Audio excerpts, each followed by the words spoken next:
Des sabots, il y a longtemps, on travaille encore avec des sabots ici? Entre 15 et 20 ans, qu'on ne met plus des sabots. Et le sabot, ça devait être dangereux, ça chauffe, ça brûle, non? Le sabot pouvait brûler? Ouais, brûler, mais beaucoup plus facile pour travailler et tout ça. Et alors, quand les gens avaient des projections dedans, ils tapent assez. Alors, c'était. Enfin, on aimait mieux les sabots. Tous les Vous aimiez mieux le sabot? Ouais, ouais.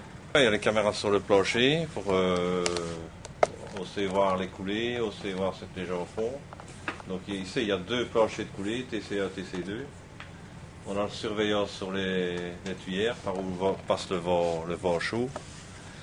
Tout de marche à surveiller, on a une quantité de fonte à produire par jour, ce qui nous donne une quantité de fonte à produire par heure, avec des qualités spécifiques. Et le but au poste de commande, c'est de surveiller tout ce qui est production de la fonte, mais ainsi que de tout ce qui est approvisionnement des matières, tout ce qui est approvisionnement en amont, donc des matières premières, et tout ce qui est charroi de fonte, donc tout ce qui est départ de la fonte en thermo vers Chertal.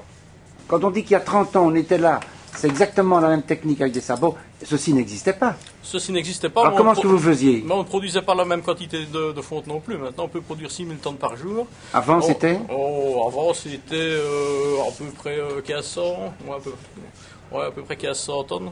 Est-ce qu'on peut dire que c'est parce qu'on produit trop et trop vite, en trop grande quantité, qu'on doit fermer tout Non, ça n'a rien à voir.